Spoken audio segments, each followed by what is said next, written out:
गुरु पूर्णिमा केवल एक तिथि नहीं, यह आत्मा और चेतना के बीच एक पवित्र संवाद है। यह दिन है गुरु तत्व के जागरण का। नमन उन गुरुओं को जिनकी कहानियाँ इतिहास के शोर में दब गई। आज हम लाए हैं ऐसी 5 दुर्लभ कथाएं जो शायद आपने पहले कभी नहीं सुनी होगी, लेकिन आत्मा को भीतर तक झकझोर देगी। पहली कहानी पर आते हैं अर्जुन और श्री कृष्ण जी की। सखा या गुरु।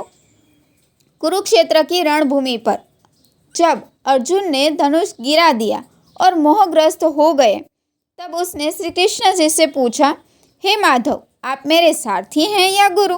श्री कृष्ण जी ने कहा, जब तक तू मुझे सखा समझेगा तो युद्ध से डरता रहेगा।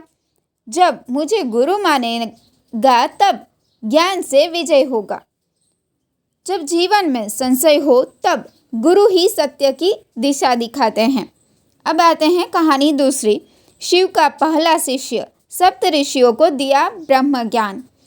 गुरु तत्व की शुरुआत स्वयं आदि योगी शिव से हुई। उन्होंने हिमालय की एकांत तपस्थली में सप्त ऋषियों को योग, ध्यान और ब्रह्म ज्ञान का पहला उपदेश दिया। गुरु केवल मनुष्य नहीं, ब्रह्म भी हो सकते हैं। वह हर युग में अपने शिष्य को खोजता है।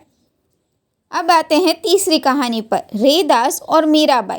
भगवान के होते हुए भी मीराबाई, जिनकी आत्मा कृष्ण में विलीन थी, उन्होंने अपने आराध्य को पति माना, पर गुरु माना संत रैदास को।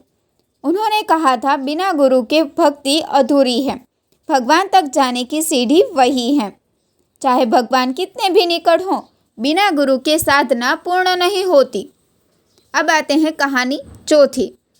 बुद्ध और उपक ऋषि। मैं जाग गया हूँ। ज्ञान प्राप्त करने के बाद जब गौतम बुद्ध लौट रहे थे, उन्हें एक ऋषि उपक मिले। ऋषि उपक बोले, तुम कौन हो? बुद्ध बोले, मैं जाग गया हूँ। ऋषि मौन हो गए और उस मौन में ही दीक्षा हो गई।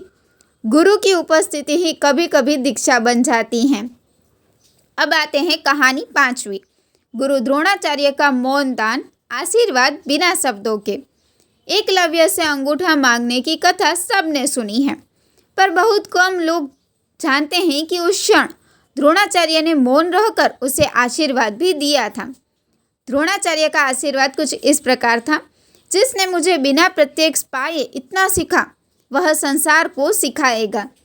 सच्चा गुरु शिष्य की उन्नति में बाधा नहीं, प्रेरणा होता है, चाहे वह मौन ही क्यों ना हो। गुरु केवल एक शरीरधारी व्यक्ति नहीं है, वह एक चेतना है जो अंधकार में प्रकाश भरती है, जो अज्ञान को काटकर आत्मज्ञान की ओर ले जाती है। गुरु पूर्णिमा की इस पावन बेला पर आइए प्रणाम करें उन गुरुओं को जिनकी कहानियाँ भले ही अनकही रह गई हो, पर आत्मा को स्पर्श कर गई हो।